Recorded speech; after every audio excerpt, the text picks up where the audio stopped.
You don't choose your family. They are God's gift to you, as you are to them. Hope is being able to see that there is light despite all of the darkness. My humanity is bound up in yours, for we can only be human together. Inclusive, good quality education is a foundation for dynamic and equitable societies. But God can only smile because only God can know what is coming next. Without forgiveness, there's no future.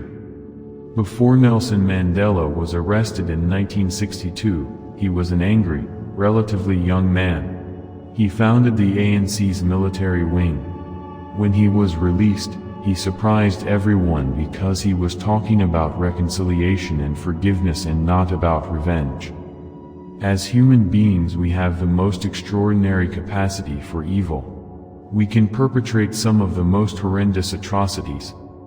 We inhabit a universe that is characterized by diversity. People often speak of God being even-handed. God is not even-handed. God is biased, in favor of the weak, of the despised. And every human being is precious. You stand out in the crowd only because you have these many carrying you on their shoulders. I certainly know that I would not be able to survive if it were not for the fact that I am being upheld by the prayers of so many people. Be nice to whites, they need you to rediscover their humanity.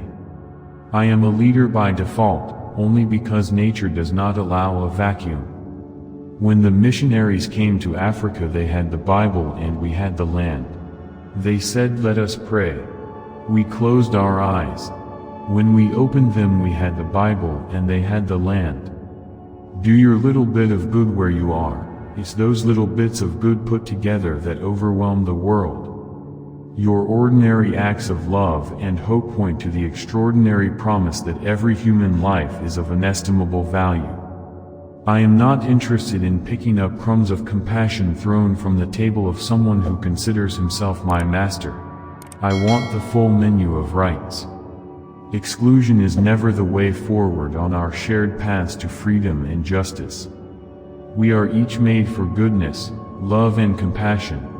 Our lives are transformed as much as the world is when we live with these truths. Racism, xenophobia and unfair discrimination have spawned slavery, when human beings have bought and sold and owned and branded fellow human beings as if they were so many beasts of burden. Children are a wonderful gift. They have an extraordinary capacity to see into the heart of things and to expose sham and humbug for what they are. In God's family, there are no outsiders, no enemies. How could you have a soccer team if all were goalkeepers? How would it be an orchestra if all were French horns? When you think of the sort of things that happen when a genocide happens, it's again not people who are intrinsically evil. I've never doubted that apartheid, because it was of itself fundamentally, intrinsically evil, was going to bite the dust eventually. Hate has no place in the house of God. When a pile of cups is tottering on the edge of the table and you warn that they will crash to the ground, in South Africa you are blamed when that happens. When we see the face of a child, we think of the future. We think of their dreams about what they might become, and what they might accomplish. If you are neutral in situations of injustice, you have chosen the side of the oppressor. If an elephant has its foot on the tail of a mouse and you say that you are neutral, the mouse will not appreciate your neutrality. If you want peace, you don't talk to your friends. You talk to your enemies. I wish I could shut up, but I can't, and I won't. Isn't it amazing that we are all made in God's image, and yet there is so much diversity among His people? The God who existed before any religion counts knew to make the oneness of the human family known and celebrated. Peace comes when you talk to the guy you most hate. And that's where the courage of a leader comes, because when you sit down with your enemy, you as a leader must already have very considerable confidence from your own constituency. In South Africa, we could not have achieved our freedom and just peace without the help of people around the world, who through the use of non-violent means, such as boycotts and divestment, encouraged their governments and other corporate actors to reverse decades-long support for the apartheid regime. In my country of South Africa, we struggled for years against the evil system of apartheid that divided human beings, children of the same God, by racial classification and that then denied many of them fundamental human rights. The universe can take quite a while to deliver.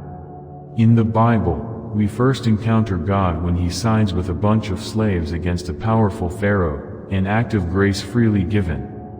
God's love is too great to be confined to any one side of a conflict or to any one religion. You must show the world that you abhor fighting.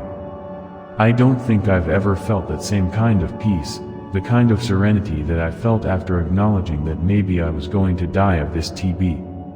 Europe became rich because it exploited Africa, and the Africans know that.